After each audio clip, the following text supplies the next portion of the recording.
So welcome all of you. I think I said hi to everybody. Um, so today is a class where we'll explore the menstrual cycle.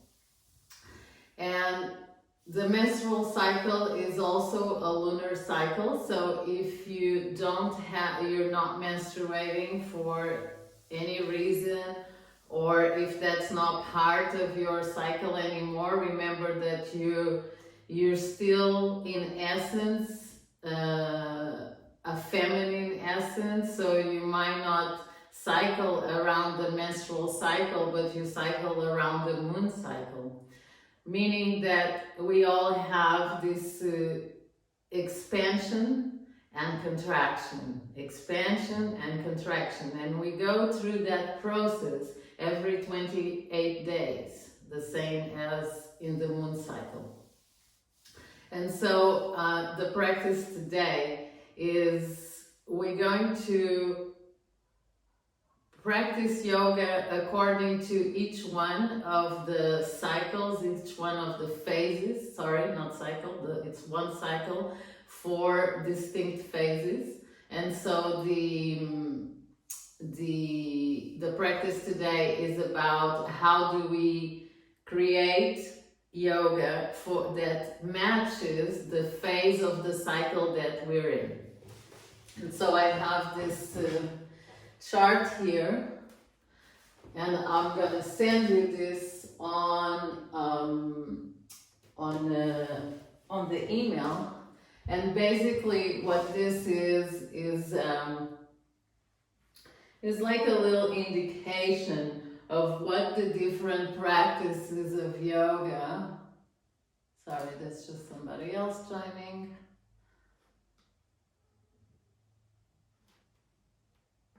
What the different practices of yoga they do, and what kind of practices we need to match our bodies in this time of the cycle.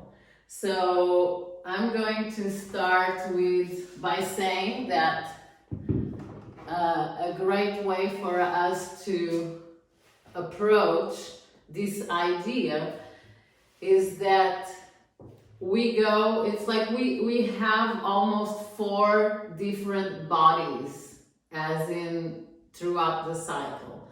So we have our menstrual body when we are actually menstruating, which every woman can relate, and how we feel at that time of the cycle, maybe a little bit more low on energy, sometimes having symptoms, maybe being a little bit more sensitive or even irritated, or having a need to withdraw a little bit. That can also manifest into having certain cravings of foods that maybe you didn't have in the other parts of the cycle. So the menstrual body is obviously much more obvious.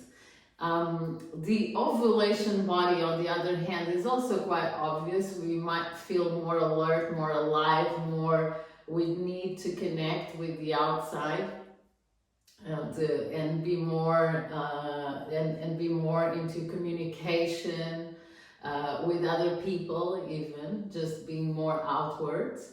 And that reflects like the extremes of the cycle. So we can say, within the language of yin and yang, the menstrual body, the menstrual phase is much more yin, because it's much more internal, and the ovulation phase is much more yang and external.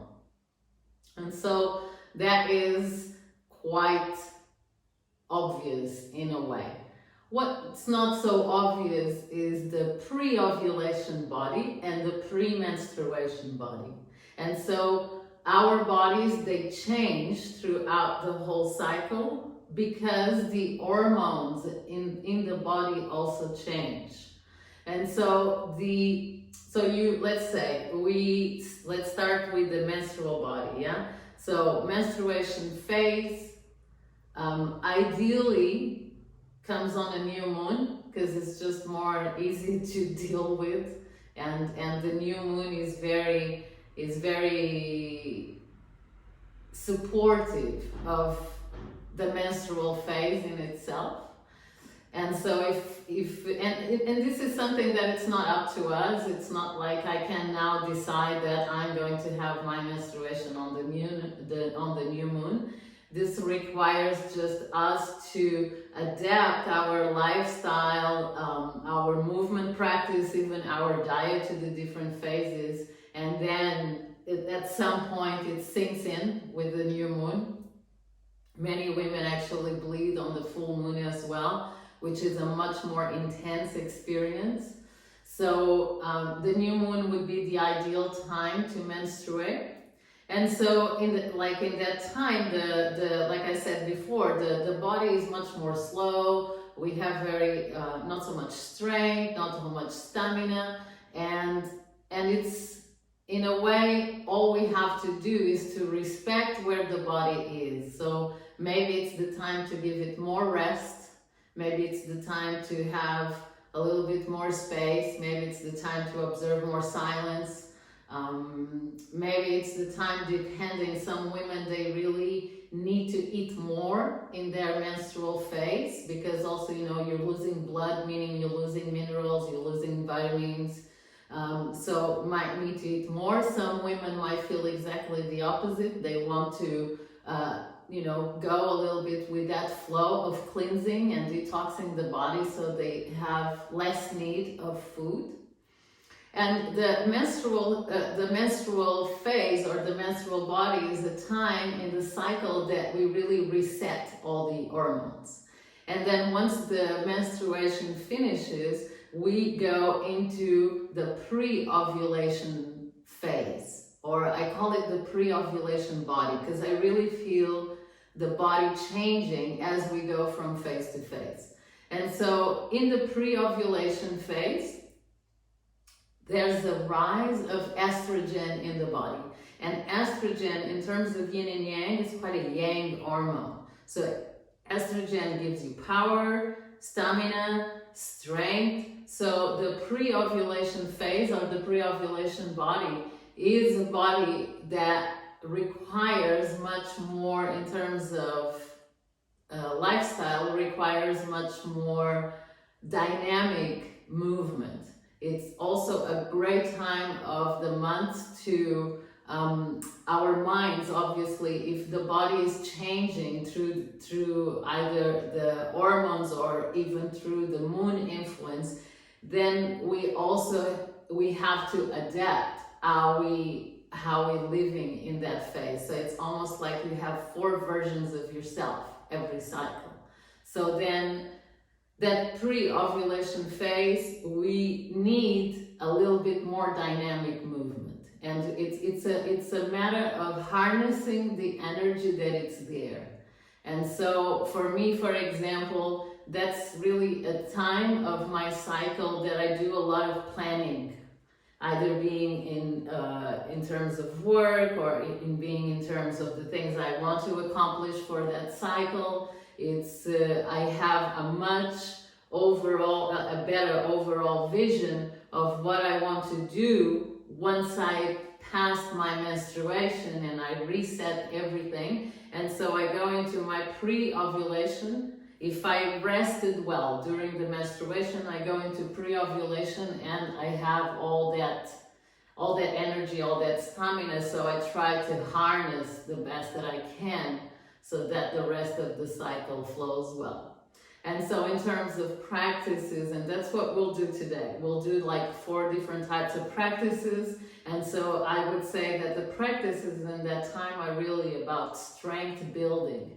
And we'll do use some of the poses that create strength, especially in the lower body, the legs. And in that way, I can then prepare my body much better for the ovulation phase.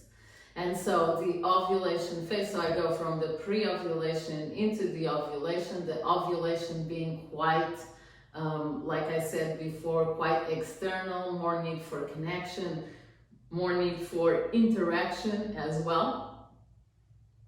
And so in that time, we can use practices that are a little bit balancing. So we're still harnessing that strength and stamina, but we bring a little bit of balance in. If we would correlate this with the moon cycle, we would say that in the full moon, that's a great time to do balancing practices. And balancing practices in a very more obvious way, I would say using even balancing poses in the sequence, which we'll do today too. And so it's a mix between the yang and the yin. So in the ovulation, our estrogen is also at the peak, and then it starts to drop.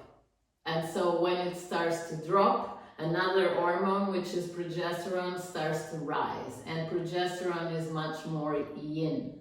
And so that's why like this balanced approach between dynamic and rest, even in the ovulation, yeah? And so that's kind of, we say that the building up phase, which is pre-ovulation and ovulation, are the more yang aspects of our cycle, yeah? And I don't mean yang as in masculine, I just mean yang as in strength building, more external, more connected also with the outside. And then once the ovulation finishes, which depending on our cycles and the length of our cycles, once the ovulation finishes, we start the premenstrual phase. So that's like the third phase, or our bodies enter in the premenstrual body. The premenstrual body it's when most of us experience the symptoms before menstruation. It's that time that the expression premenstrual syndrome, or PMS, which simply means a bunch of different symptoms gathered together in relation to menstruation. And so it's in that phase, which can take about a week, that we experience a lot of these symptoms. And again, it's different from different women. Some women have a premenstrual phase that is quite long, and every day is a different kind of symptom or always the same symptom. And then some women, maybe they just feel these premenstrual symptoms as in like one day before they actually menstruate. So it's depends how you are within the cycle. Now the premenstrual phase is really an interesting one, because not only our bodies change because of how now estrogen is low, progesterone is high, but obviously our minds change, and we start to have a little bit of a need of becoming more internal and of slowing down as well in an ideal cycle. Yeah, so remember this, I'm giving you the ideal picture, and then there is the ideal picture, but then there is us in life and how we relate to it. And nobody's trying to be perfect. We're just trying to attune to the energy that it's there. Now, this premenstrual phase really requires more restorative and grounding practices in terms of yoga, which we'll do here today as well. If you remember the first class we did, which was focused on rest, that kind of practice is ideal for this phase, yeah? So practices that are more yin, done on the ground, with focusing on opening the pelvis, so that the release of menstruation happens more easily. And what I find really interesting, and it's definitely the phase of the cycle that each one of the phases, sometimes it's like the elements, right? Some of the elements we're very connected and we can express them really well, and then others not so much. And so that requires us to inquire more into it. So for myself personally, the premenstruation phase is the one I'm more curious about. It's also the premenstrual mind is really interesting because it's not so logic at all. The premenstrual mind is quite intuitive, it's quite psychic as well, and it's an energy to pay attention and to harness. I find that in that phase, a lot of sometimes answers that I'm looking for, that they don't come on a logical way. Sometimes they show up in that phase, but obviously it requires me to pay attention to it and be receptive to it, which is one of the main qualities of yin energy, is receptivity. So you have to be receptive to either the messages, the information, and the energy that it's coming in, and how again you harness that for your own benefit, for your own balance as well. And so if we do this phase well, and the menstruation comes, which is then the fourth phase, and the menstruation is actually an enjoyable experience rather than being something, and especially in our society, seen as something that it's disruptive, inconvenient, dirty. It's another of the stigma around menstruation. Menstruation is really a time to reset. So we reset obviously in terms of hormones, but we also reset our pace, because in, again, today's society, it seems that we are running. I speak with a lot of women, and they feel like they're running all the time in order to get somewhere or achieve something. And so the menstrual cycle, in a way, it's showing us, okay, go full power, but then slow down, rest. Go full power, slow down, rest. That's what the movement of yin and yang is doing throughout the cycle. And so then we're like, okay, that's interesting information. How do I apply this to myself? And so the first thing to do is that you chart your cycle. You start with the first day of your menstruation. I'm going to send you a little chart that you can print, and then you can write also. And the first day you write is the first day of your menstruation, day one. How you feel, what's your body, how does the body feel, how's your mind, did you do any kind of movement? If you want to go even a little bit deeper, what did you eat in that day?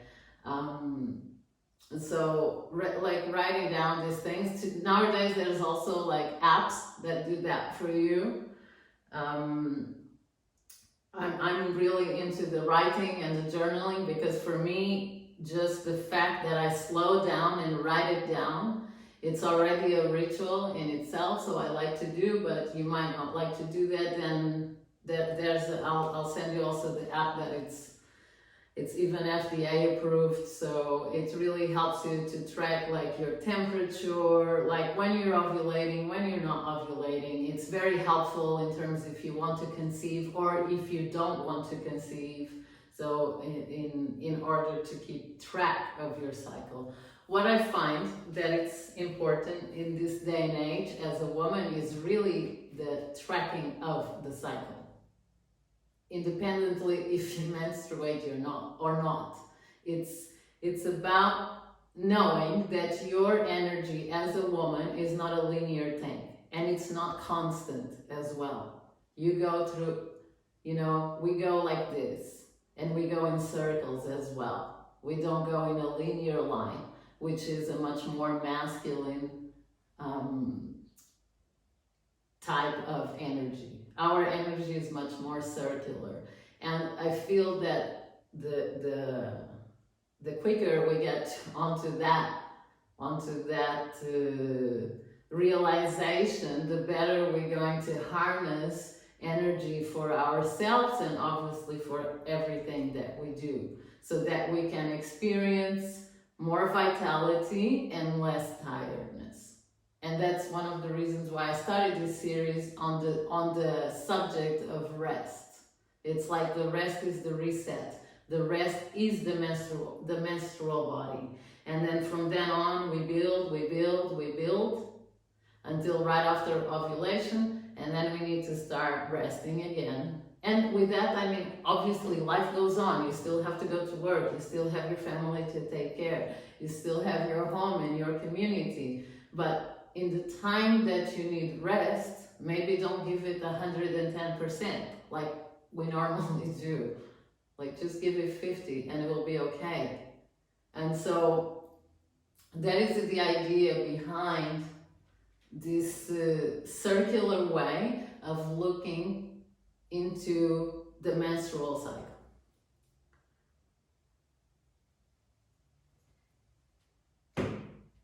I'm giving you an overview in 20 minutes, yeah? When this is something I normally teach in a period of like 10 days or 2 weeks. But with the resources I'm sending you and things that you can further research and learn, my hope is that if you want to take one message out of here is, in order for us to cultivate the energy that is suitable for us, we need to come to the realization of we expand and contract, or we can say expand and release as we go through our cycle. Now, our cycle ideally could be 28 days, which is the same as the moon. Some women have shorter cycles, 24, 25 days. Some women have longer cycles, 30 days, 32 days, 35 days. And so again, look at your own individuality, how are you in your cycle, and then start tracking that, either by writing, either through your app, because what you gain out of it, one, is that we are way more predictable than we think. You know, every premenstrual phase that we go through, we always think, or I mean, I personally always think that, so that there's always this day in the premenstrual phase that I feel like super overwhelmed. And then I even take it a little bit out of context. And then I realize, okay, this is my premenstrual day. And then I go and look at the things that I wrote before, and it's always the same day. And so it kind of helps us to gain a little bit of an overview of our cycle. It helps also us to do, it's like meditation, right? It helps us to not just journal, but also reflect what was the cycle. And reflection ties in with the subject of digestion that we just talked last week. So by reflecting of what was your last cycle, you're in a way digesting the things that you didn't have time for any reason, like either being in an emotional, mental, or even physical way. That's why the rest is important. And so it really, in a way, it's like it helps us to attune to the internal and external energies together. It helps us to tie in both together.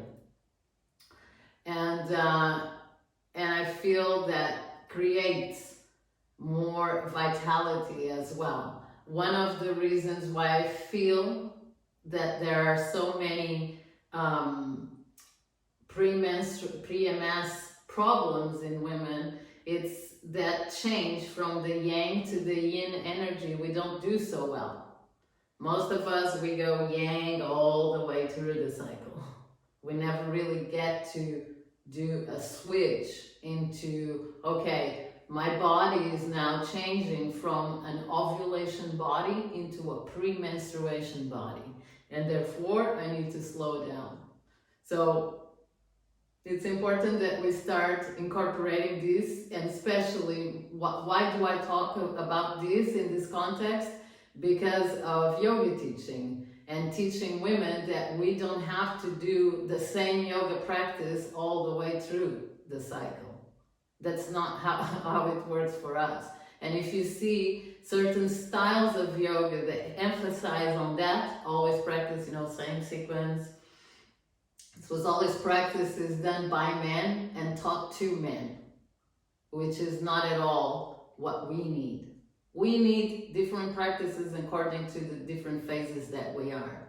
And we also need to accept and even cherish the fact that we change. We change quite often through the cycle. So, and that's not something negative, like sometimes the world is trying to have that in your face. Oh, you're always changing your mind. Well, yes, I change.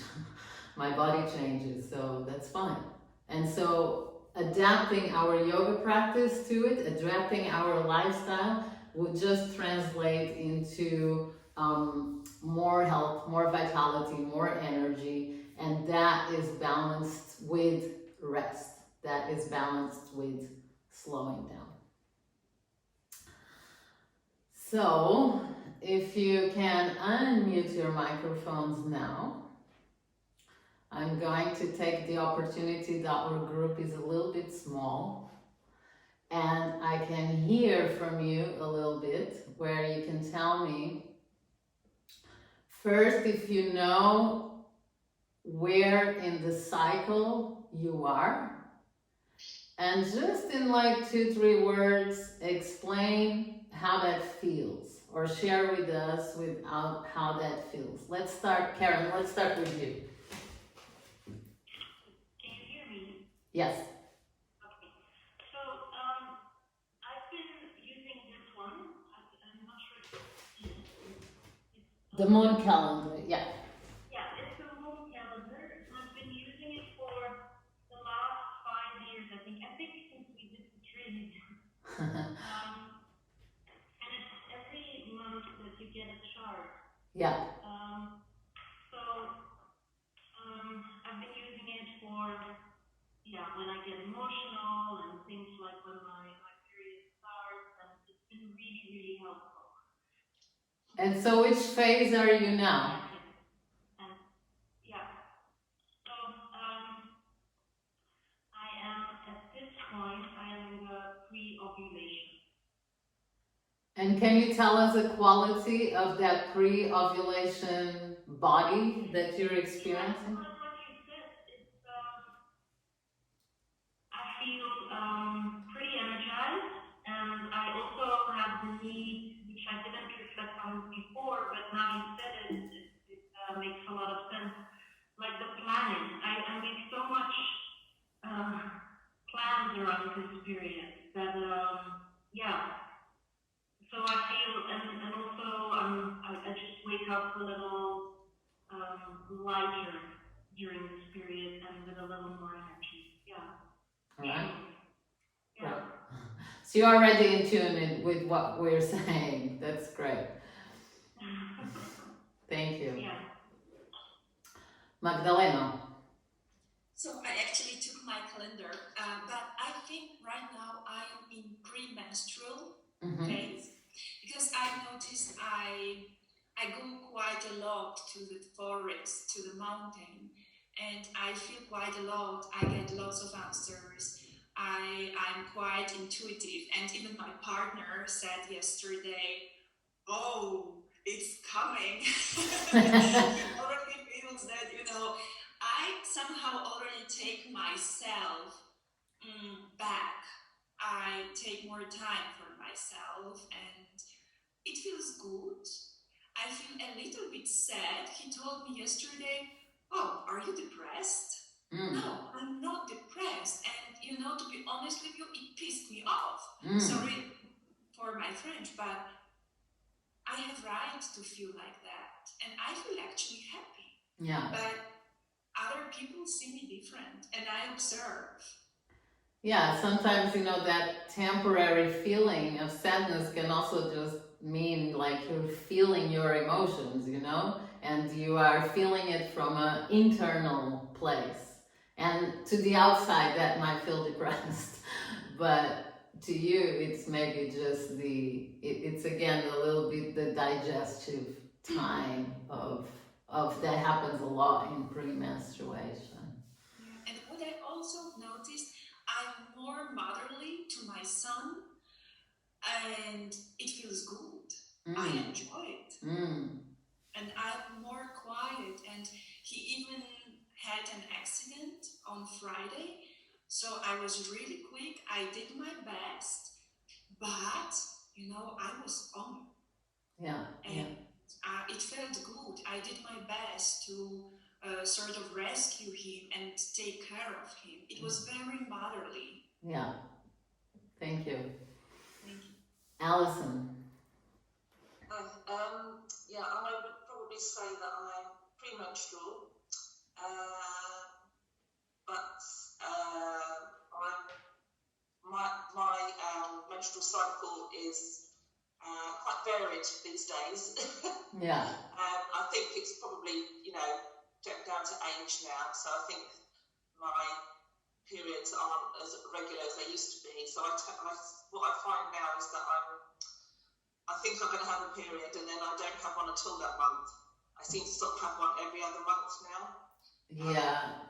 It's like maybe a perimenopausal phase. Yeah, I think so. I've not really gone and checked anything out, but you sort of become aware of that, don't you? So I think that's probably where I am now. So I think sometimes I think I'm going to have a period, and I think but I think even if you don't have one, you still get all those emotions coming up, don't you? And the feelings and that still happens even if you don't actually have the bleed, if you like. And so, what would be a quality of that feeling that you experience as a premenstrual, in the premenstrual phase? Premenstrual. I still feel tired, actually. So that feeling where you need to withdraw and just actually take that time out, like you say, where you'd usually be rushing around. I now recognise that's what's happening to me, and I allow that to happen, and just maybe lay on the sofa more, and just take that quiet time. Whereas I think probably in the past, even if I felt like that was happening to me, I resisted it. So Yeah. I'm probably a bit more in tune with my body now. Yeah. So Right. all these years. But yeah. Thank you. Yeah. Thanks. Martina. I'm on day 11 right now, so I'm heading towards ovulation, and I'm a bit frustrated because it's super rainy in Austria, and I have so much energy and so much work to do outside. So it's like... So in your case, the environment is not matching your ovulation. No, it's not matching my wishes right now, but it's okay. Yeah, the environment is premenstrual and you're feeling quite ovulating. And so does that translate in just having more energy, or do you feel anything else? Sorry, I didn't hear you there. What? So your ovulation phase, that translates into having more energy, or anything else that you would like to add? Like how's your mood? I don't know, it's just when I wake up, I'm just more motivated. Right, motivated. Morning. Yeah. I can just feel it in the mornings. Yeah. More so, because then I feel like the day just brings so many layers that I'm like the clearest in the morning where I'm at in my cycle. Yeah. Yeah, motivated is definitely a quality of ovulation. And it's funny you're saying like when you wake up in the morning, that's exactly the time that it's like you wake up and woohoo, I'm going to conquer today. So I understand the frustration if it's outside, it's just like gray and... Yeah, so I stayed in my pajamas today because I don't know where to go if it's raining. But anyhow, and otherwise I'm like using an app to track my cycle, and I think it's really, like for me it has been super beneficial to see where I'm at and how long, because my cycle has been so irregular. especially this year. Yeah. So it was really good for me. Yeah. All right. Thank you. Liz. So I am maybe day 14 or so. I don't know exactly. I haven't checked this morning. So around that ovulation time. Definitely, I would say the last 2 days I felt quite that energized, outward, wanting to see people, wanting to connect. But to be honest, the ovulation time is a bit of an edge for me at the minute, this last maybe year or so, because I find I can get a bit lost with that very heady kind of energy. And what can sometimes happen is that around the time that I ovulate, I have a big dip. And I don't know if it's because I go too much, too fast, because I do find it hard at menstruation to really rest, and I'm really trying. But like by the end of my period, I'm like, dying to get going. And then what I think happens is that I go 100%. I go from kind of 0 to 100. And so by the time I reach my ovulation, I'm almost done. Exhausted. Yeah, and I don't really have enough then to sustain that period, and I feel I'm not really able to utilize that energy as best as I could. And then when my premenstrual time comes, I'm almost kind of glad that I'm like, oh, and I do feel that descent. But I'm able just to get focus and clarity. I actually really like that premenstrual time, because the ovulation time is like, I can get lost. So think about this metaphor of the moon, yeah? And tying in with what you just said. So the moon does not go from empty to full really fast, yeah? It's a progressive kind of movement. So the same happens with our cycle as well. And so if you, in your day-to-day, try to keep this metaphor more in mind and embodied as well, so that you better sustain that energy and so and it's all about, the thing of resetting our menstrual cycle really is in the rest phase. Because the overgiving, we already do that, like, in general. So it's really about the resting. It's the resting that it's going to reset all the other phases. And if you can think about that, what you just said, you go from like, menstruation finish, and then you're like 110% straight away. Try to build it up slowly and see if that changes the relation with the ovulation. Okay. Thank you. Sabina. Okay, so I'm in the ovulation phase right now. I feel like I want to be fixing things all the time, in the house, in the garden, at work. But I also, like Liz said, I feel a little bit drained because I'm getting a little bit fed up with my own planning, which I've been doing a lot this week. So what you talked about, that this phase is for balancing, I feel maybe that's what I need right now. Thank you. Maya.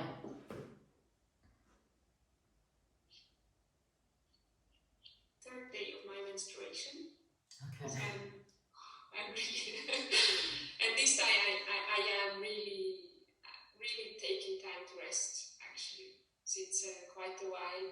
I started also a week ago. I started like a 3-week spring cleansing, that I put certain foods out of my diet, and I don't drink coffee and all of that.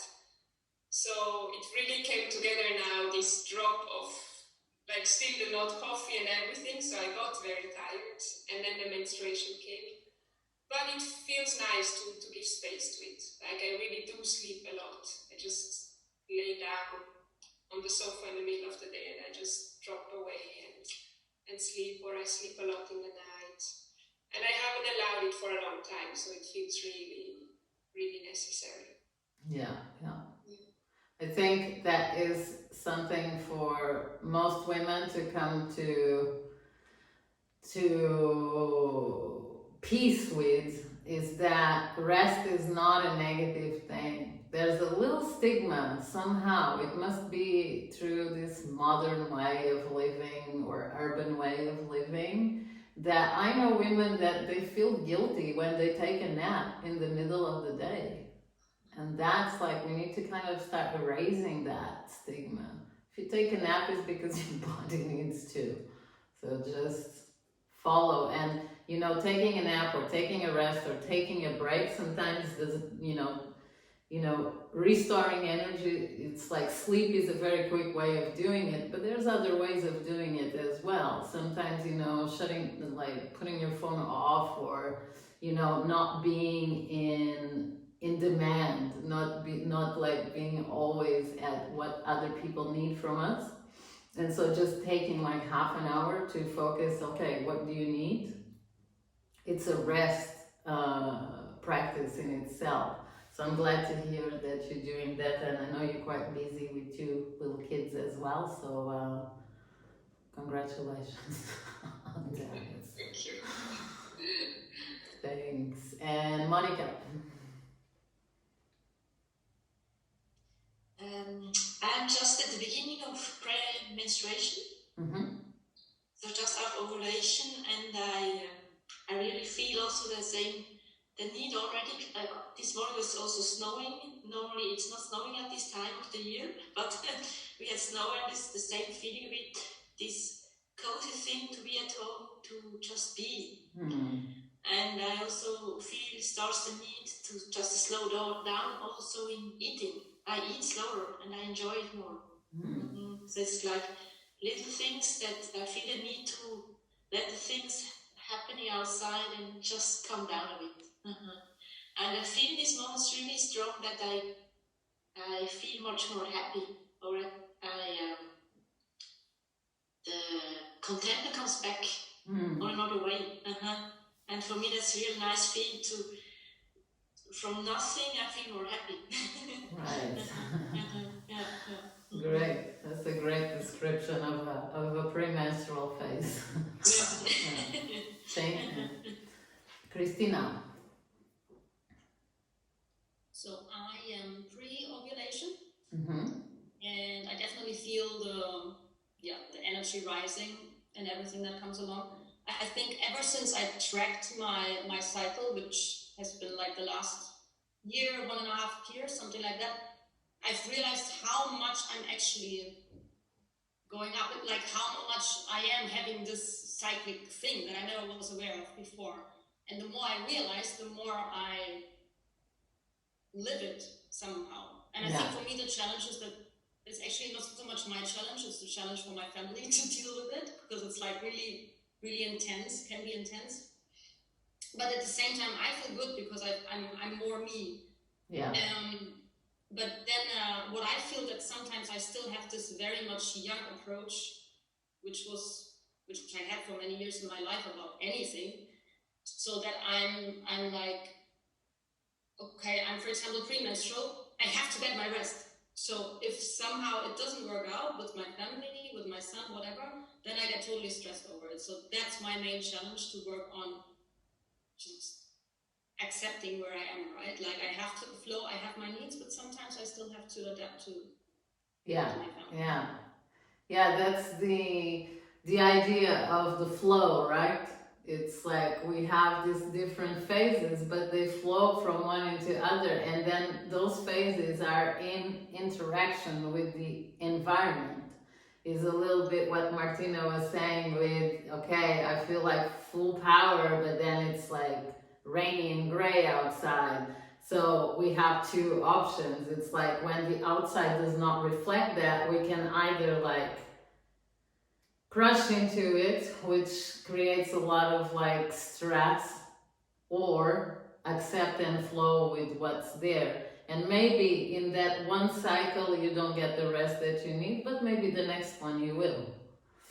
and that still helps to calibrate, and it still helps to attune. What's important is that we don't generate stress because we're trying to do, you know, something or trying to really attune, because that defeats a little bit the purpose, right? The purpose is to flow, because all of life is flow. The menstrual cycle is a flow, the breath cycle is a flow, life is a flow in itself. So it's like attuning yourself to it. So it's great that you're having that awareness that actually what can cause stress, and then going back to that philosophy, identify, eliminate, and go back to the flow, or go back to the middle.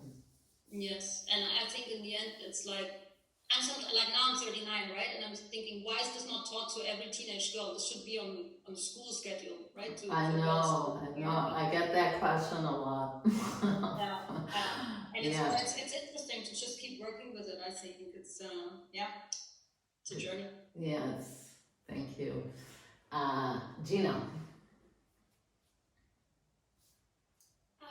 So I'm coming into ovulation, I think, and I feel a bit restless, a lot of energy. This is the longest I've been off the contraceptive pill since I was 15. Mm-hmm. So I'm starting to get to know myself a bit better, but Yeah. it's still very alien for me each time I go through each one of my phases. Find it very intense, and it can be a bit unnerving. Yeah. So I'm happy to hear that. I'm going to start journaling now, and hopefully it will become more comforting for me each time that I know what's happening. But it's crazy to think that for 15 years I've been on the contraceptive pill, and it's like all my friends were on it as well for a really long time, and I was level, but I suppose it was because it was controlled. And so I didn't really have any of these like ups and downs, or the change of my feelings and emotions were just kept in a controlled state. So very strange for me, but welcome. Welcome to your natural woman body, you know, like, because everything that we're talking here, if you are on the contraceptive pill, this does not work. You don't go through these phases. You're always just in one phase. And this is the common thing I hear from women that stop being on the pill. I was just teaching this week a group of 18 women down south. And so we had this circle, we did a class on this. And I loved hearing their experience, because sometimes, like, I say this, but then it's much more powerful when other people also, you know, confirm like what I'm saying. And one of the things that a lot of them that stopped being on the pill that they say was they're just back into themselves. It's like before they were always in this like linear mode, and then going into the cycle and circle mode is like they kind of meet themselves again.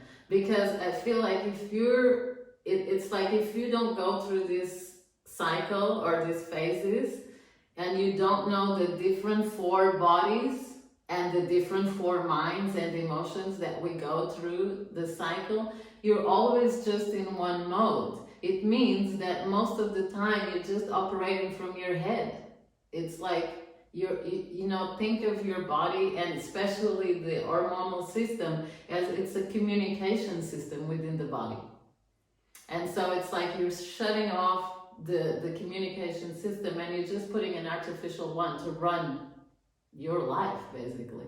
So it's a process of regaining your own like intuition, feeling sense of where you are within space, within the world, right? So, and it takes a while. It takes some time and I'm really happy to hear you're already in that journey. It takes a while, and it might take maybe, 6 months, a year, 2 years until you until you feel attuned to that cycle in itself. So just be patient and journal your cycle. I'm sure that the resources I'll send it will be useful to help you on that journey. Thank you. Welcome. All right, so any questions before we move on to the practice?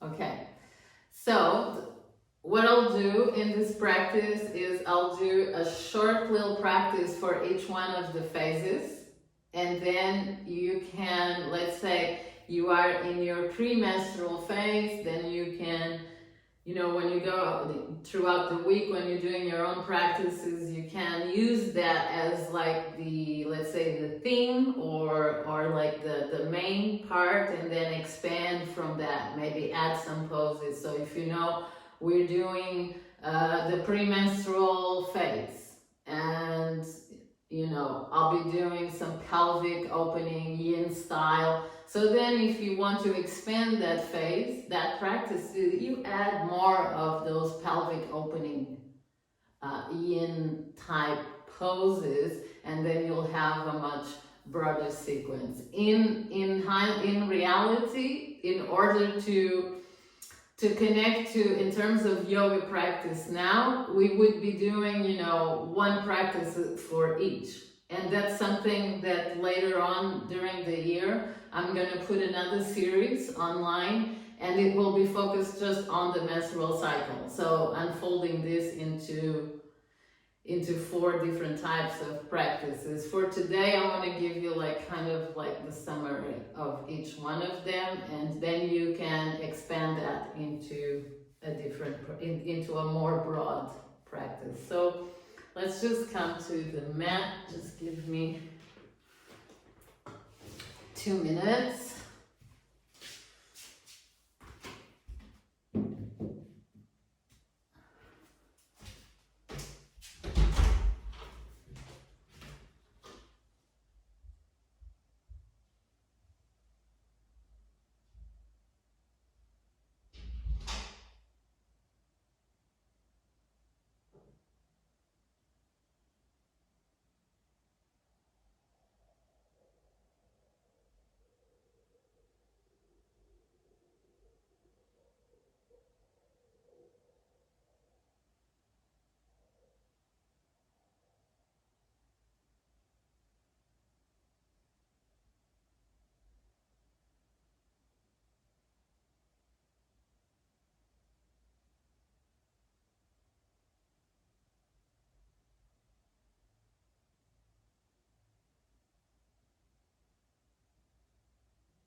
I think you all, all have your microphones off.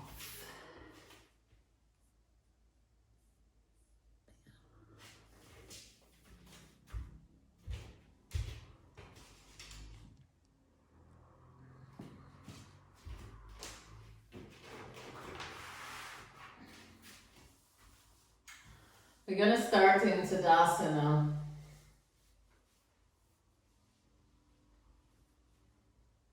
So just come to the front of your mat, feet parallel to each other.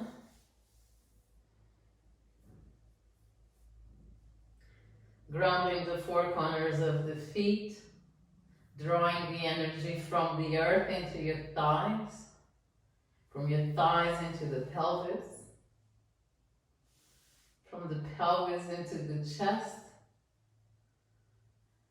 and just look forward. We want to keep this internal uprightness of the spine, but then a relaxed outer body. So the strength actually comes from within. We bring the hands in front of the heart. We take a deep breath in all together. We open the mouth and exhale. Again, breathe in. Open the mouth, exhale. Last time we chant Om on the exhalation, so we breathe in.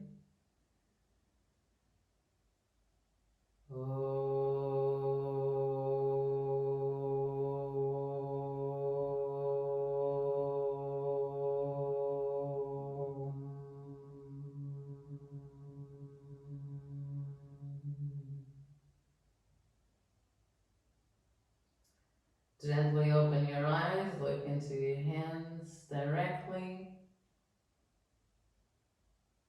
So we start with the building phase of the pre-ovulation. So bend the knees until your hands can touch the ground. So you're like kind of in a chair pose. Then keep the legs like this. Inhale, extend the arms up.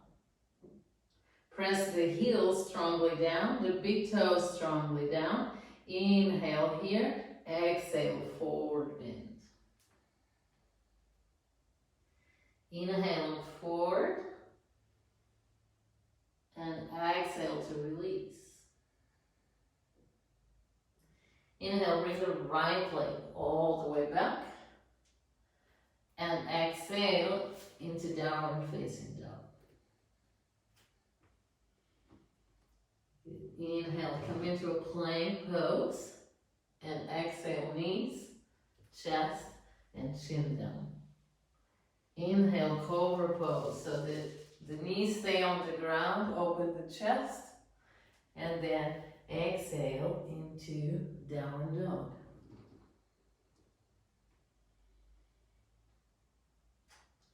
Inhale, the right leg comes forward in between the hands. We ground that right foot. And then inhale, high lunge, arms all the way up. Good.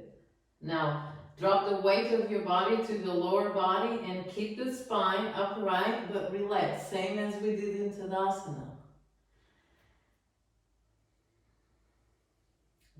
Now bring the thumbs and index fingers together on both hands. Inhale and open twist towards that right leg.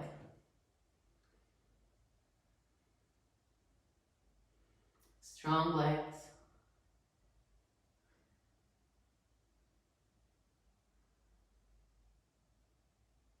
Inhale, arms again, all the way up. And now exhale, stretch both legs, hands to the ground.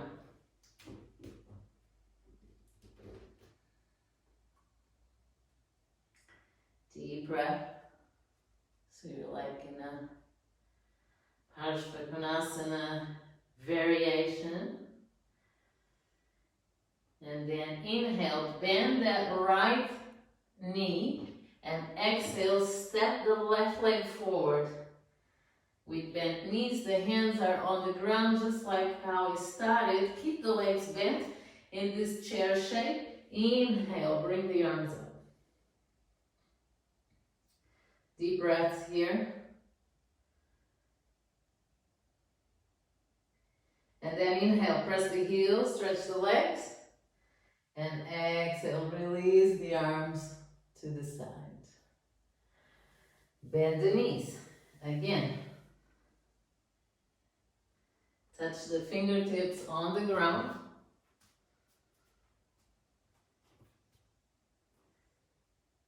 Yes. And then inhale, bring the arms up, chair pose. And then exhale, straighten the legs, bow forward. Inhale, extend the spine, look forward. Exhale down. Inhale, left leg goes back. And we exhale into downward facing dog again. Inhale, come into plank. Exhale, knees, chest, and chin down. Inhale, cobra pose, knees on the ground. Open the chest. And exhale, downward dog. Inhale, step the left foot forward in between the hands. Knee in line with the ankle, press the heel and the big toe down. Inhale, high lunge.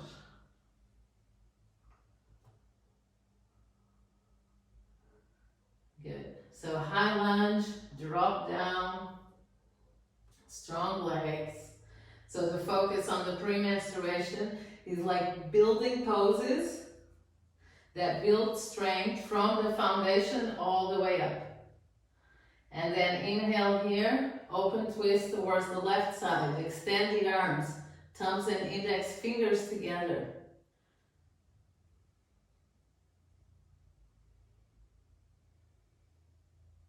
Twist from the rib cage.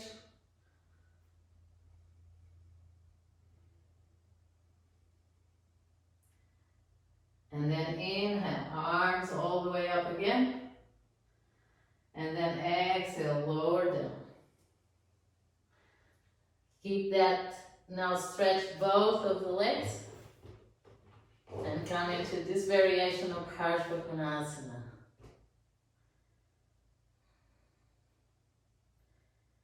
Allow the upper body to relax and have the legs supporting you. So your thighs are engaged.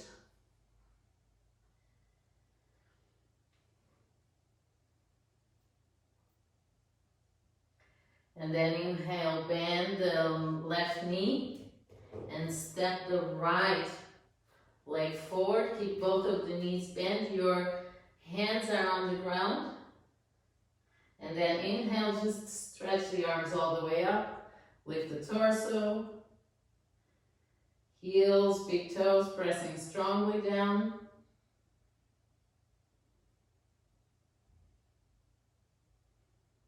And then inhale, stretch the legs, arms down, relax. So come back into Tadasana. And let's feel now the lower body.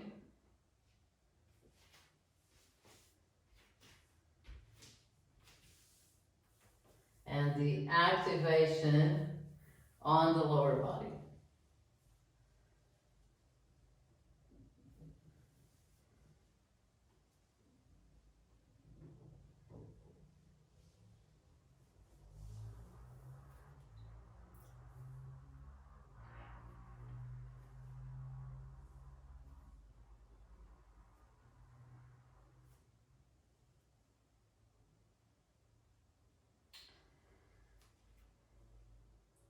Then, if you have your eyes closed, open your eyes again. Bend the knees, hands to the ground. Same thing, different cycle. Still on the pre-ovulation. Inhale, extend the arms all the way up. Knees bent. Exhale, stretch the legs, bow forward. Inhale, look forward. And exhale, bow down. Inhale, the right leg comes all the way back. And we exhale, downward dog. Inhale, come into plank. You can do knees, chest and chin, or this time just chaturanga, come down. Body does not touch the ground. Inhale, upward dog. And exhale into downward dog.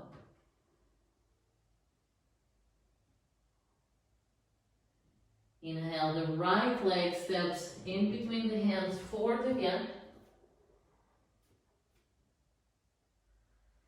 And then inhale, come again into high lunge.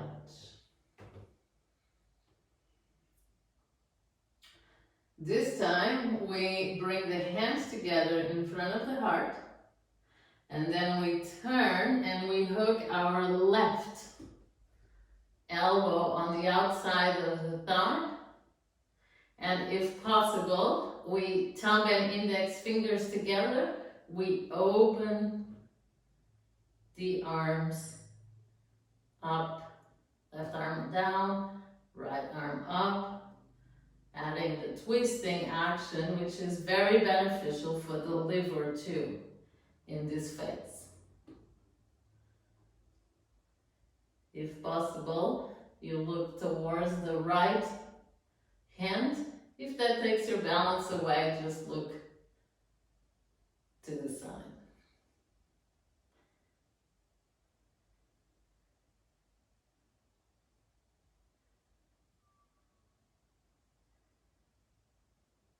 Good. And then bring the hands together again and come to the center. Good. We inhale, extend the arms up, and exhale with the right knee bend, step forward, forward bend. Let's take a moment here. Keep drawing the thighs up, so the front of your legs are active, so the back can relax. And open. And then bend the knees. One more time, chair pose. Lift the arms up. And then inhale, stretch the legs. And exhale, release the arms out to the side. So last round here of this sequence, we bend the knees. Fingers, they touch down. Inhale, raise the arms up. Exhale, bow forward. Inhale, look forward. Exhale, down. Inhale, left leg goes all the way back. And we exhale into down dog.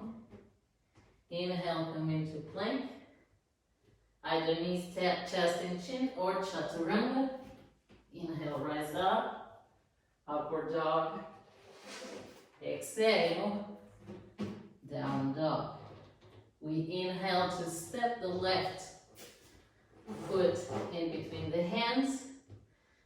And then inhale into high lunge. And then bring the hands in front of the heart. Twist towards your left leg. Good. So while the elbow is hooked there in your thigh, use it to rotate the chest and the rib cage. And then thumb and index fingers together. You can open the arms. More space for your chest here. That's it. Deep breaths. Strong legs. So drawing, you're not just muscularly pressing the legs down, you're also drawing the energy from the earth into your thighs, from your thighs into your pelvis. That's the foundation, so then you can open the chest and breathe freely. The hands then come back into Anjali Mudra in front of the heart. You inhale back to center. Lift your arms all the way up. And then exhale, bring the hands down to the front of the mat and step your other leg forward. Forward bend, relax here, straight legs. Good, let the spine relax completely. And then last chair pose, bend the knees. Good, lift the arms up. Close your eyes. Press your heels strongly down. The root of the big toes strongly down. Imagine the veins of the earth coming into the veins of your feet and feeding you stability, strength, stamina. Keep pressing the heels down. And then inhale, stretch the legs, reach up with your hands. And exhale, lower the arms by the side of the body. Back into Tadasana. Close your eyes. So that's our pre-ovulation phase done. Strong foundation, light upper body.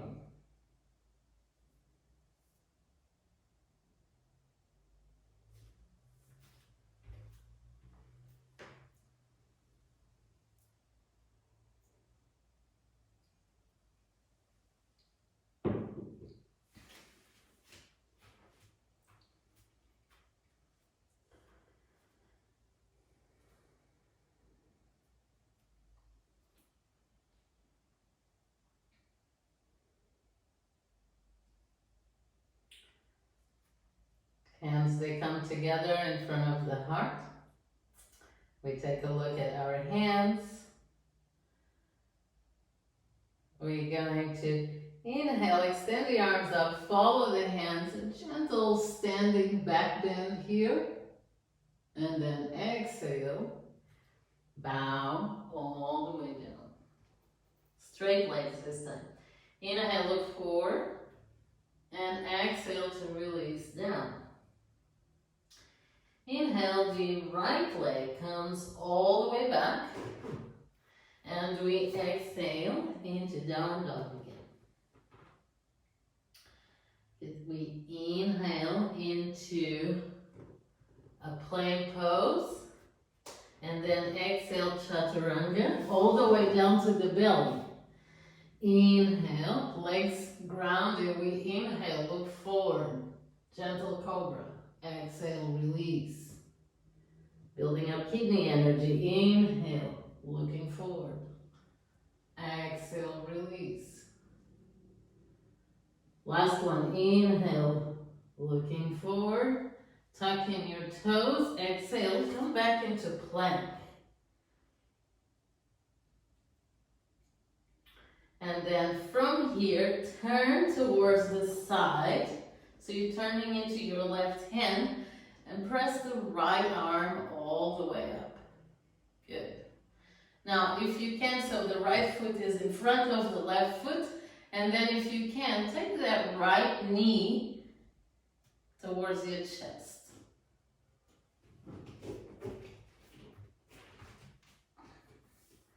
Good. And then slowly bring that right foot back, and then inhale.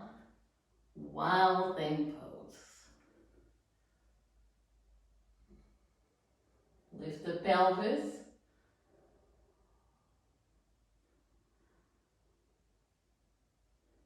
Good. Come down. Come back into plank. Turn the pelvis now straight into plank pose. And then exhale, chaturanga. Inhale, rise up. Upward dog, and exhale, down dog.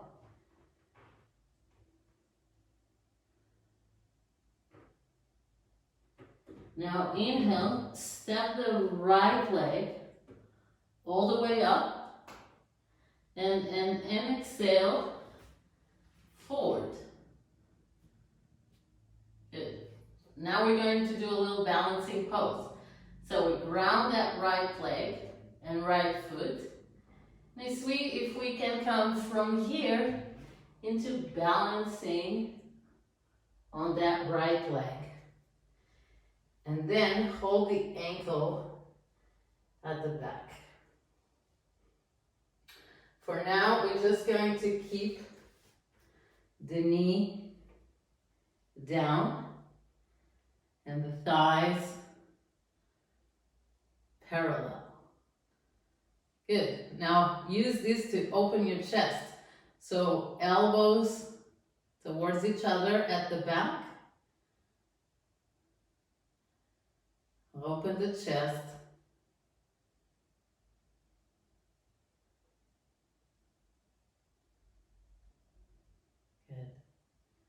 Now from here, still balancing on the right leg, we're going to make figure 4 with the leg, with the left leg. Good. Hands together in front of the heart, Anjali Mudra. So, ovulation phase, it's great that the practice it focuses a little bit on balance, but it's also fun and creative. Bend the knees, and the knees. See if you can come all the way down into a forward bend.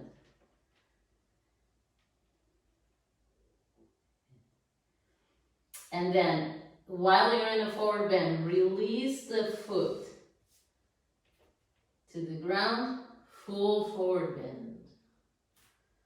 Good. And then inhale, coming all the way up. Reach up, gentle back bend. And then exhale, hands in front of the heart.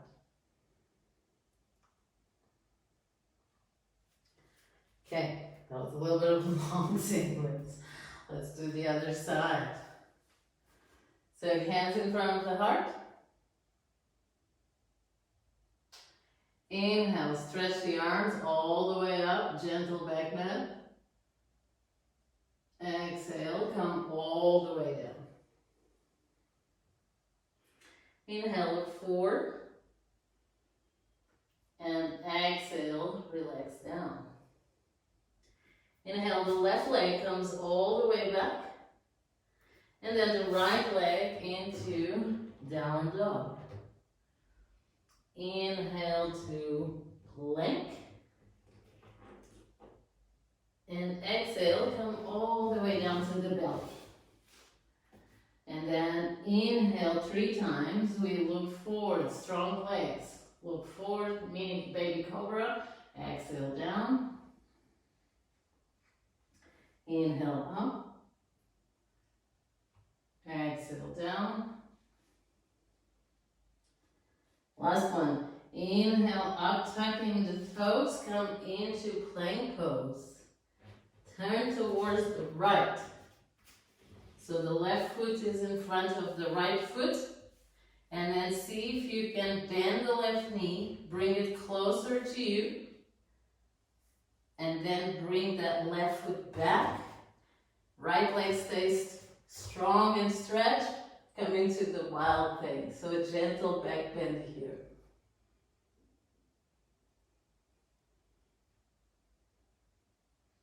And then from there, lower the pelvis down. Left hand comes to the ground, back into plank. Inhale, exhale, chaturanga. Inhale, upward dog. And exhale into downward dog. Let's have a little rest here into downward dog.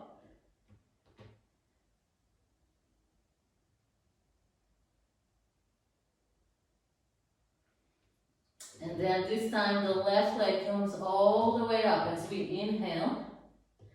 And we exhale, swing it forward. And then ground the left leg and the left foot. And see if you can just step into a balanced pose. Hold the right ankle at the back. And here is more to open the chest.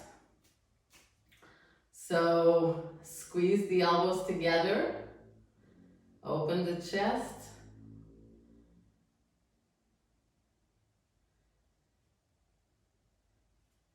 At the same time, tuck in the tailbone because a little tendency of flaring too much the ribs, the rib cage.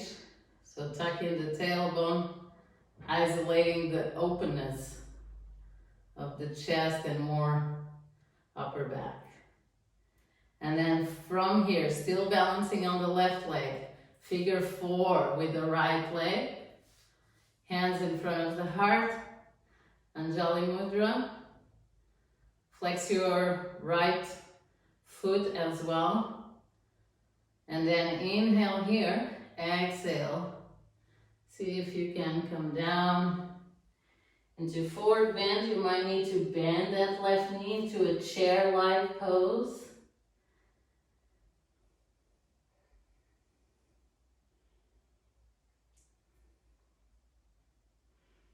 Then inhale, look forward.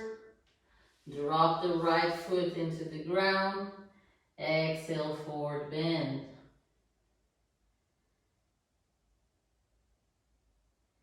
Inhale, arms, they come all the way up. We reach up, gentle back bend. And exhale, release. Okay, let's close the eyes once again. See where we're at. We know that in the transition from face to face, we all need that element of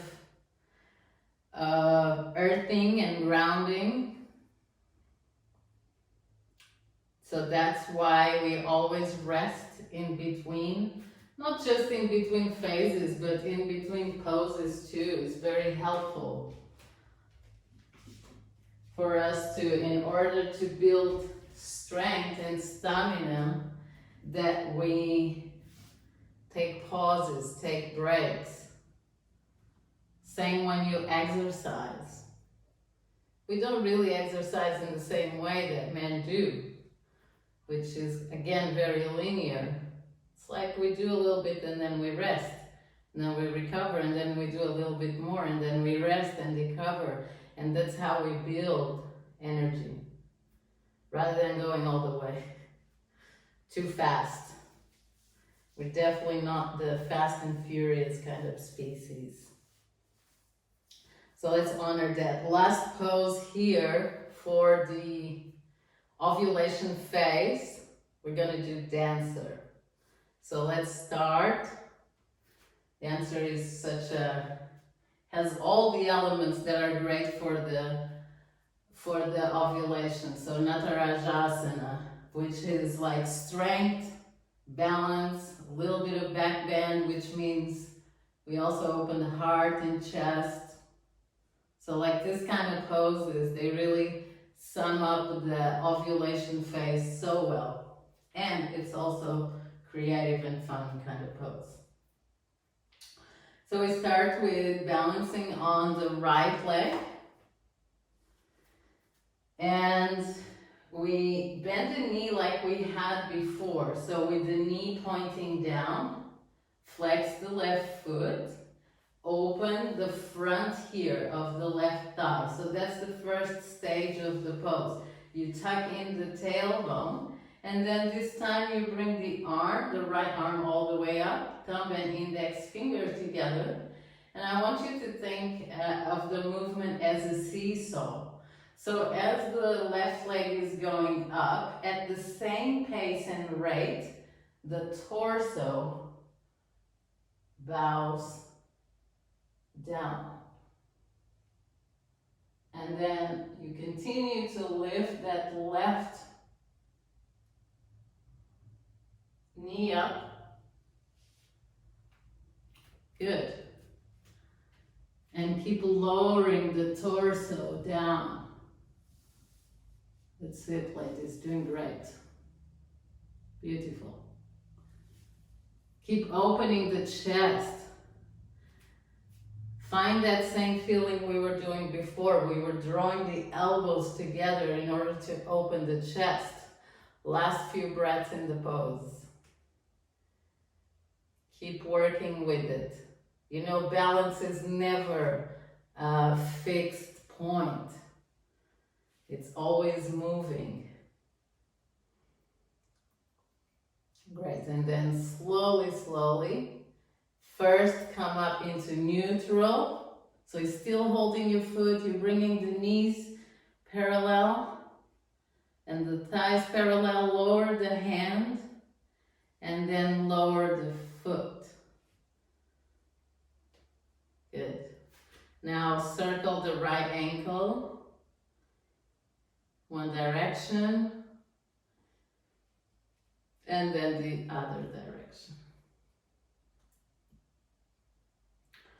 Okay, so now balance on the left leg. Ground the left leg. Hold the right ankle, flex the foot. So first start with the neutral. Take a moment here to open the front of the thigh, of the right thigh, tucking in the tailbone, opening the chest already, left arm comes up. Thumb and index fingers together, the palm is facing you, and then again as you lift the right leg, you lower the torso.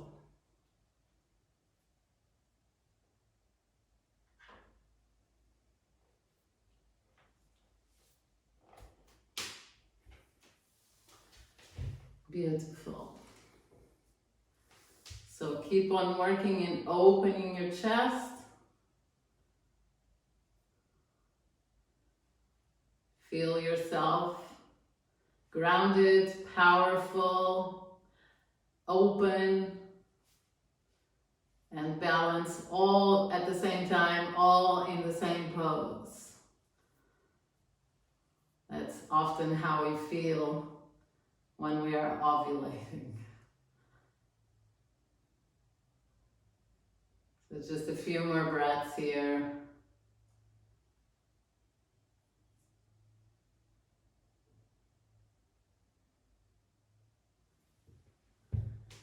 And then very slowly come out of the pose. Coming slowly the same way as you came in. Lowering the leg. And then finding a neutral pose in Tadasana with the hands in front of the heart.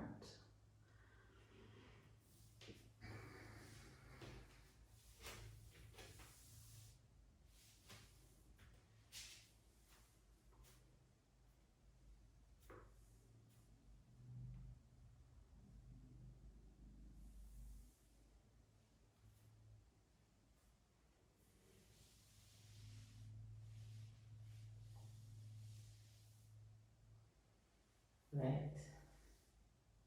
Then if you have your eyes closed, gently open the eyes, look directly at the hands.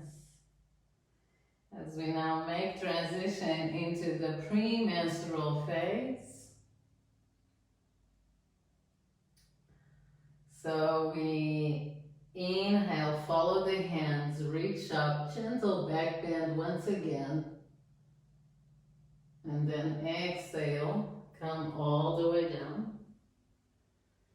Inhale, look forward. And exhale to release. We inhale, step the right leg all the way back. Exhale to down dog. Inhale, coming into plank. We drop the knees all the way down. Open the legs wide here and come into an extended child's pose.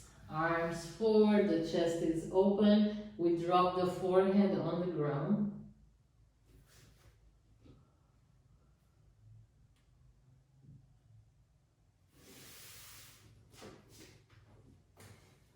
Take a moment to rest, release.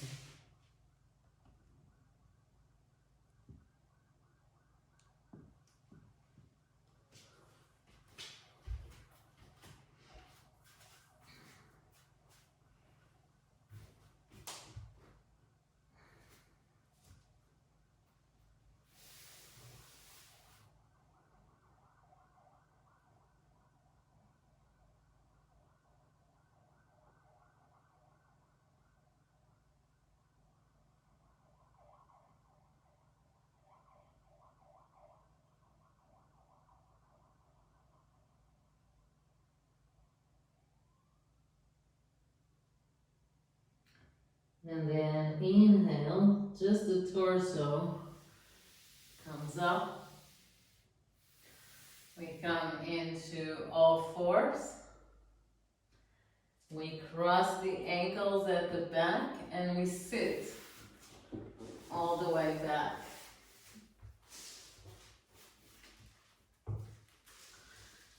Good. In here, we're going to, so we enter the pre-menstrual phase. We know that the movements and the pace is going to change, and we're going to do practices that are more yin, closer to the ground, and with focus in opening the pelvis so we can prepare the body for menstruation. So opening the pelvis means also better release as well. So that's what the qualities that we are looking for in this phase. So we extend the left leg forward, and then if there's no complications in your knees, do this variation. If you feel that your knees, there's any kind of complication, you do Janu Shirshasana, which is a milder variation of what we do. If not, you bring your right foot back, so it's again a similar shape that we just did when we are standing.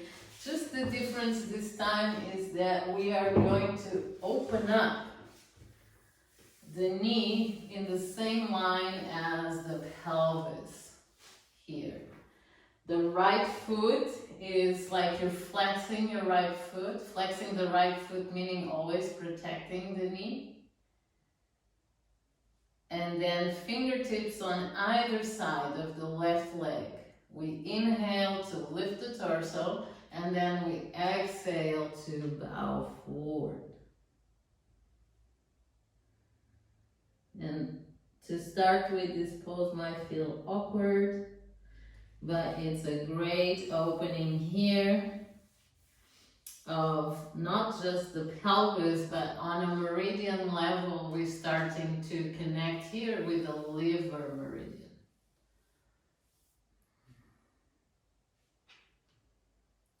Deep breath.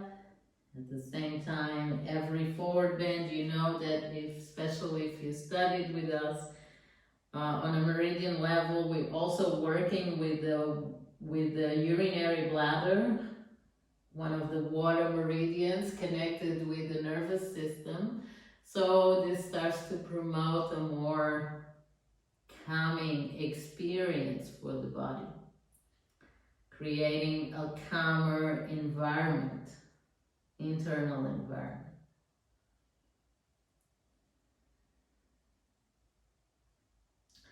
And then still in the forward bend, you're going to rotate from the direction towards the leg into a more on the inside of that left leg. So now you're kind of facing straight with your torso.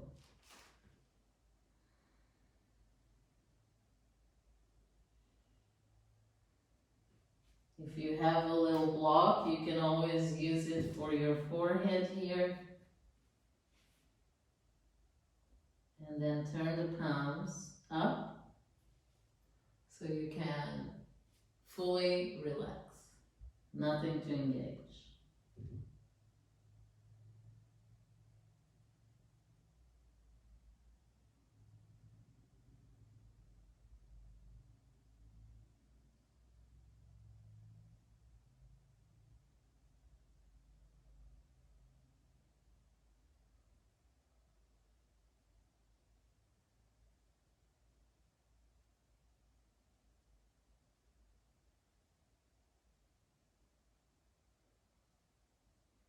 And then turn the palms towards the floor.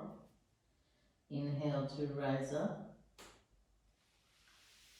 Exhale to release the pose. Slowly bring the leg now forward. Hands back. And you're going to rotate both the ankle and the knee at the same time.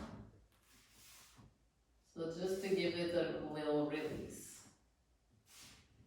One direction and then the other direction.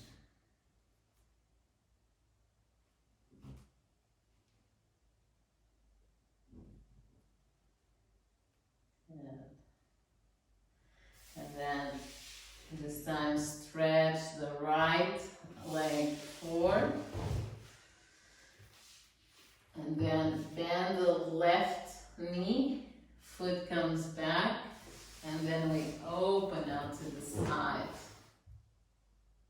Fingertips on either side of the leg.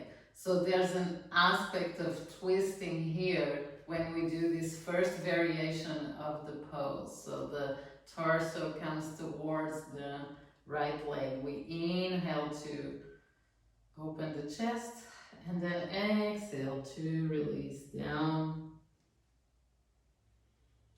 So there's a little bit of an action here, even we're doing yin, there's a little bit of the action of the sitting bones pressing down.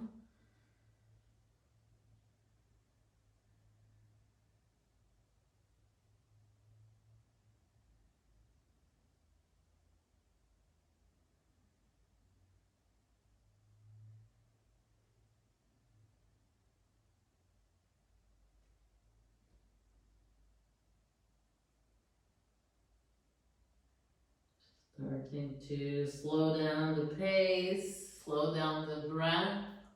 One of the ways we can do that is to start focusing more on the release in the exhalation, and even making the exhalation slightly longer than the inhalation.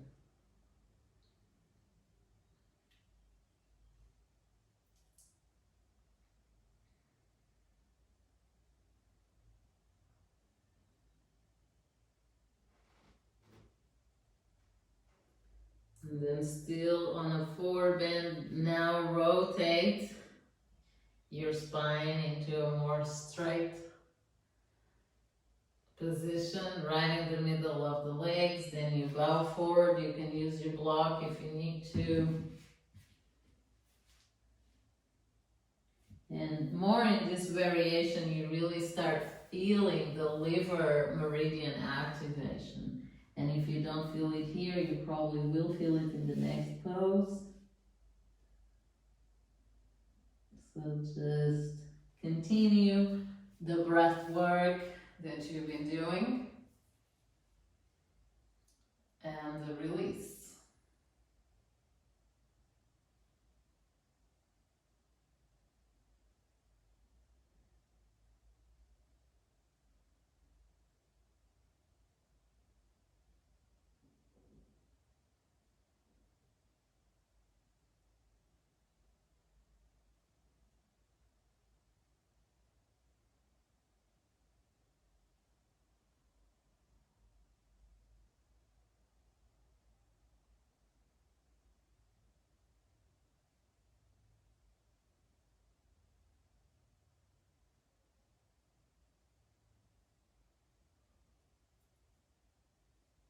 Then turn your palms towards the ground.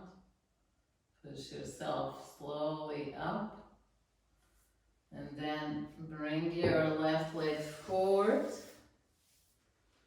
And make hands there in the back like the arms of a chair, supporting you while you do some gentle rotations towards your ankles and knees. One direction and then other direction.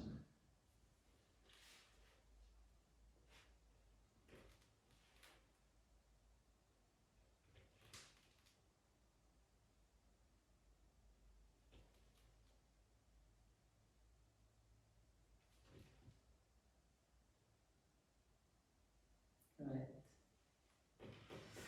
Last pose here of the pre-menstrual phase is a wild leg forward bend. So in front you can have either your bolster or again even a block for the forehead. We're gonna be here for a little while, so the advice is that you get comfortable. And also, don't, even if you know you can do this pose well, don't go to the edge too quick. Really move with your breath. It's your exhalation that creates the space for you to move into the pose. The legs, they don't have to be fully engaged, like if we would be doing in the yang variation. but we want like minimum engagement, so don't let the legs completely roll out, just keep that minimum engagement. One thing you can do here to facilitate the pose is to bring the fingertips by the side of the hip bones and then lift yourself up and then bend the knees and push the sitting bones back. And then you will land in a different part of your sitting bones. So sitting bones more back, pubic bone more forward, which facilitates the stretch and the pose. And so now in here we are in full lever stretch. When you're ready, inhale to open your chest, grow the spine, and then exhale, bow forward.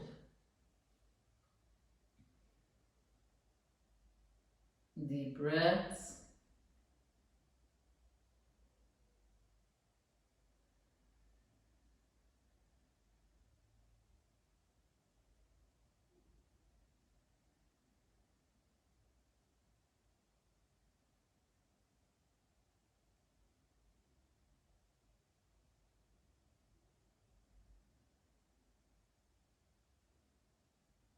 And if you were not feeling before this liver stretch on the inner legs and inner groin, you probably can feel it from the last pose. You probably can definitely feel it now. So let's connect to that sensation as well, because it might feel a little bit tight. It might feel there is some resistance there, so I invite you to connect to your exhalation breath and to find the release of the tissue surrounding the groin, the inner leg, even the tissue surrounding the sacrum, the lower back. How does that whole area feels in the body? And can you soften it with your intention and with your exhalation breath?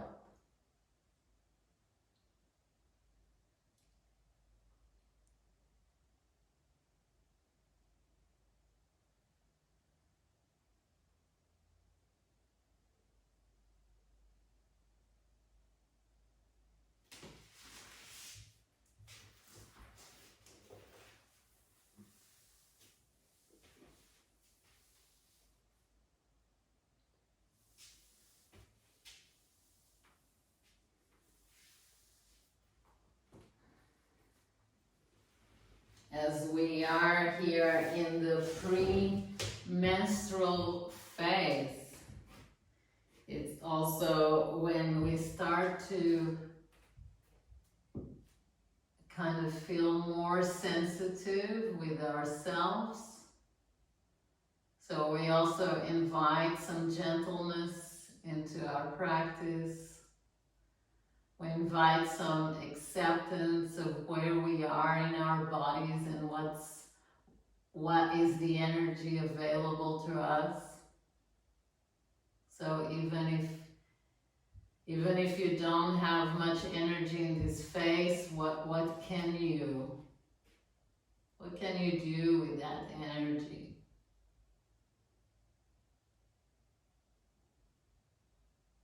We invite also some space within and without.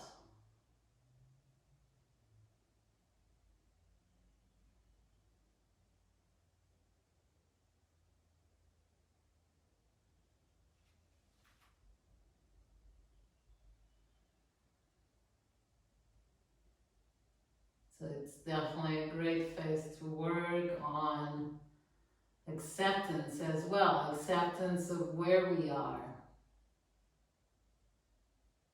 Not why we are there, but just simply where we are within ourselves.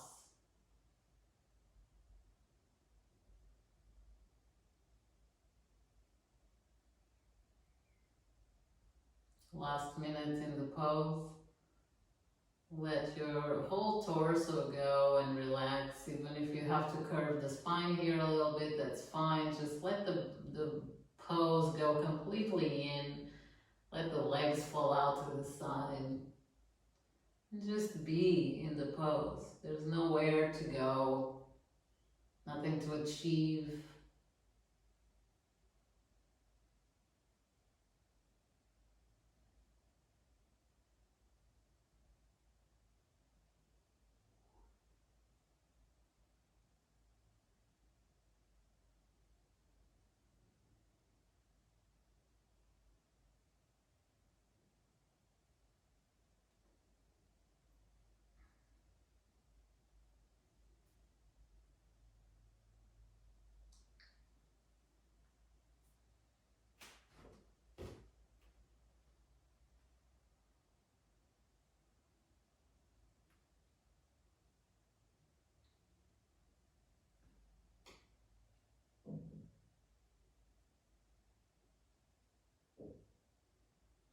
And then slowly and gently, start to unroll your spine up and go straight into lying down on your back.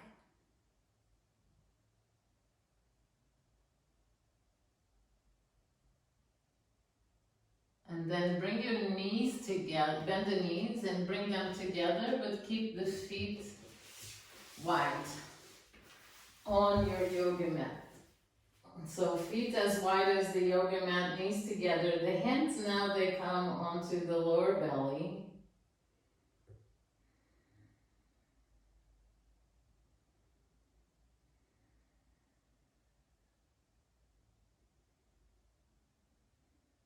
And we relax here, feeling the sensations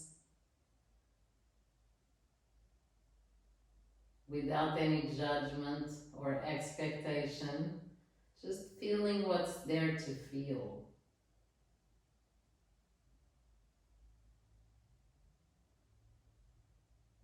Or if sometimes the word feeling can be a little bit intimidating, just connect with sensing. You're sensing the movement of energy inside your body, sensing the different sensations.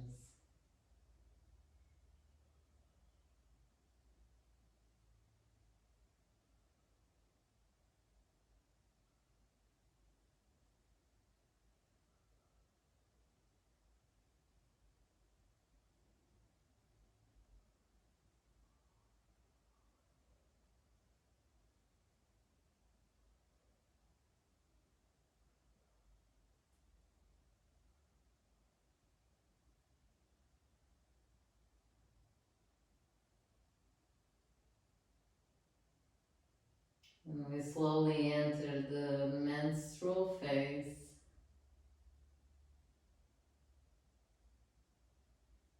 which is the peak of our rest and relaxation throughout our whole cycle, throughout the month. So practices like yoga nidra, meditation, silence contemplation are ideal for this time of the cycle.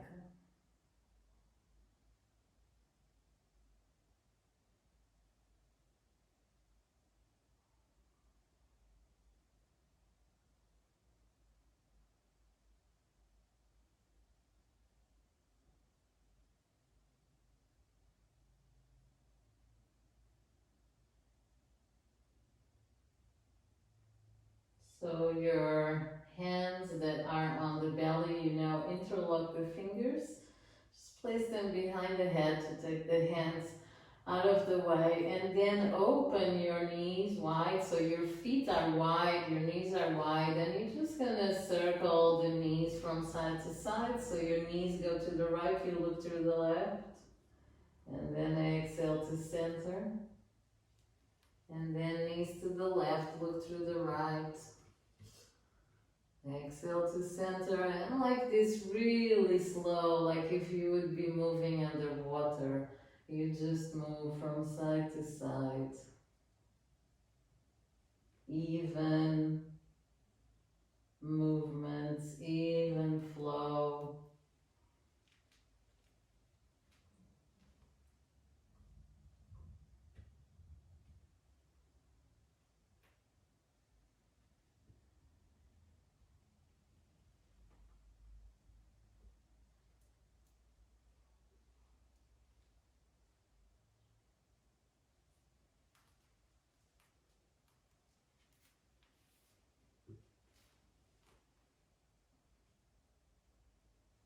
We'll just go for a few more rounds until you feel it's time to slow down and come into stillness lying on your back. But I will just let you decide and feel when it's time to stop. And when you feel it's time to stop, then you get into a comfortable Shavasana, where you warm, feeling held, safe, warm, protected, all the qualities we need in order to create a safe space for menstruation. In order for us to release, which it's what the process of menstruation is, it's a release of the body. It's important that our surroundings, internal and external, have those qualities.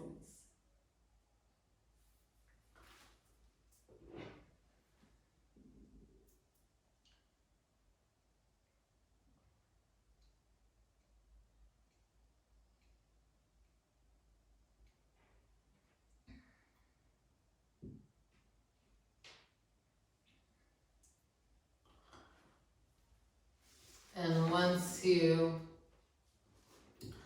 find that still, comfortable place, just gonna do a little visualization while we're here. So, menstrual phase is when we connect to the more subtle practices. We sometimes forget that yoga is not just asana. So, I invite you to explore other types of yoga, other types of practices around this time. So we'll just do a little visualization for now.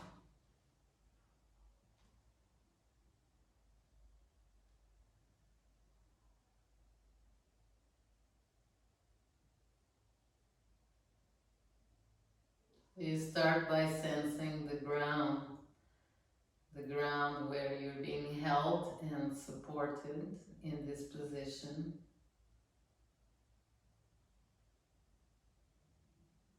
Feeling the qualities of that ground, of that earth, which is stability, strength. And by feeling that stability, you rest and you let go your body weight, any worries,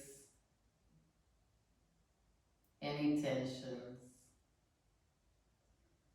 any thoughts that take you away from this moment. Let it all go. Let the earth receive, absorb, and recycle. Feel that you are being held. Feel that you're being protected. So you can truly let go.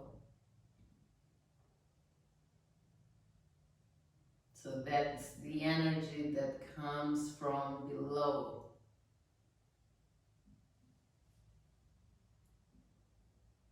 And then you feel the energy from above.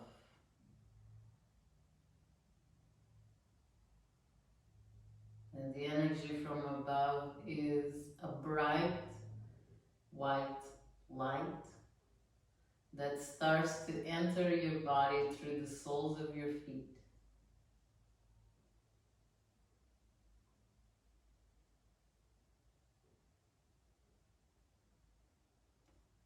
And from the soles of your feet passes through your lower legs,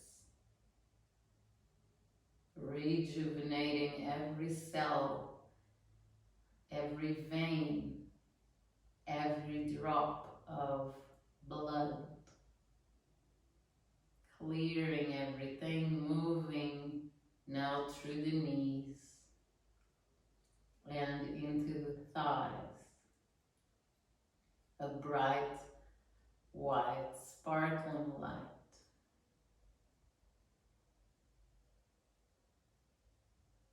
And then from the thighs into the pelvis,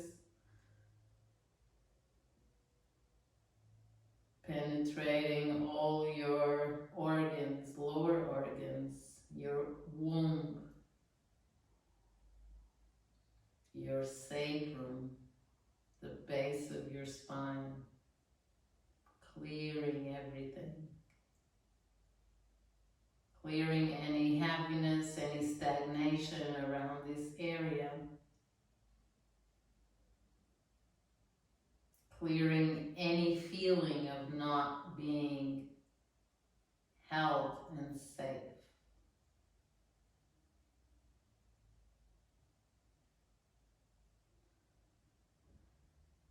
That bright, white, sparkling light then penetrates your spine and like a fountain from the base all the way into the top.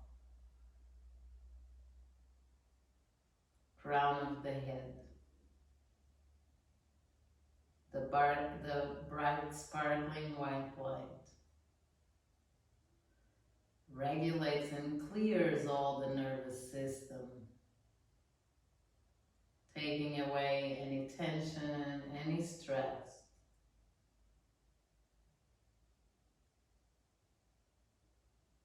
And coming into a stable, even, calm expression of your nervous system.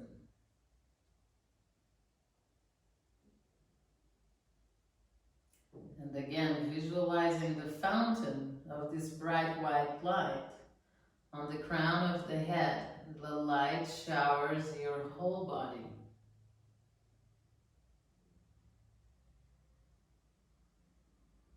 You're now basking in this white, bright light, your whole body.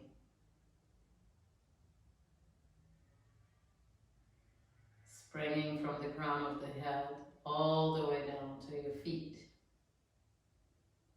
through your arms, through your fingers, fingertips.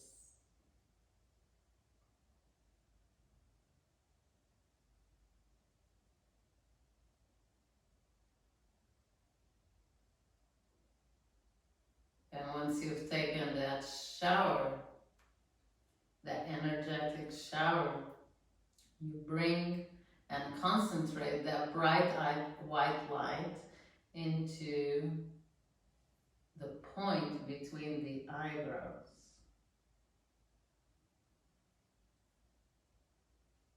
And just for a minute, we're going to concentrate on that white light in the center of the eyebrows. Again, we're not looking for anything, we're just observing what is there.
get a deeper breath into the body.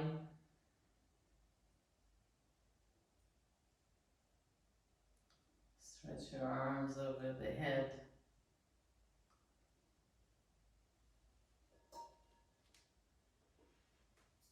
And then turn into your right side.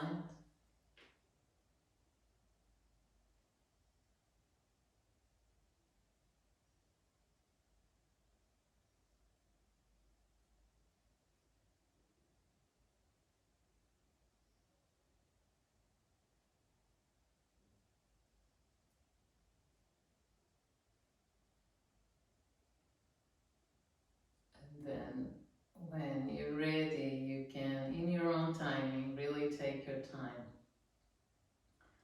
You can come into a sitting position.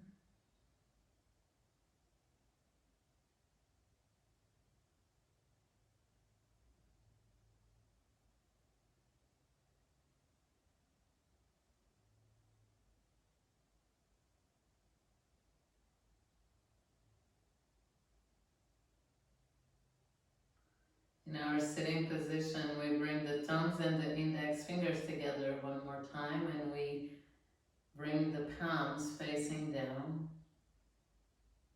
Extend the arms along the body, wrists resting on your knees. We close the eyes and we come back into a grounded place as we circle through the different phases.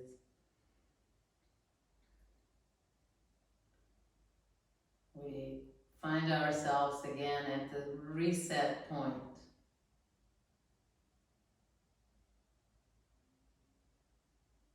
The reset posture, the reset practice, which is meditation.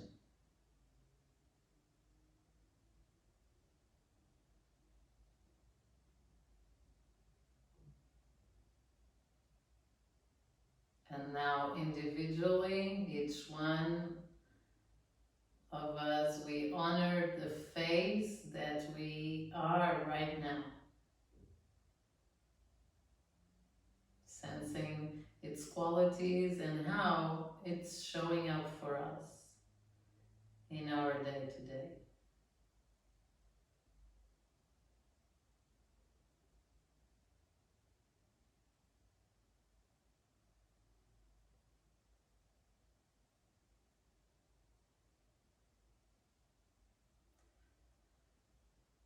We then bring the hands together in Anjali Mudra in front of the heart. And we conclude the practice by bowing, so gentle movement forward of our heart and chest towards the hands. And then lifting the hands towards the third eye and forehead. So we also bow gently into this connection of our hearts and minds. They both have an important role in our balance and in our cycle. We just have to harmonize that communication between heart and mind and heart. And then we bow down all the way to the earth so that our balance of heart and mind is manifested with our action on the earth, with our steps on the earth. And then you slowly come back. So this is the menstrual practice in all its phases, a little glimpse of what each one of the phases could look like.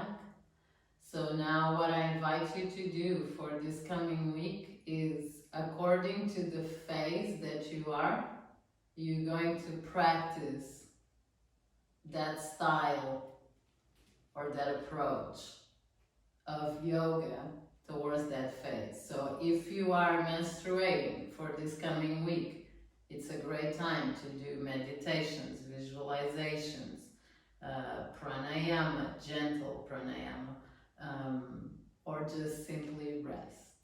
If you are more in the pre-ovulation, then do more of those invigorating practices with focus on the legs and building strength and so on.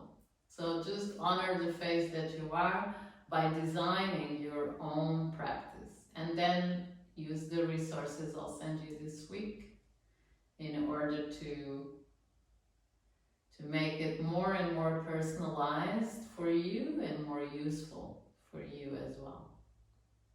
Okay? All right.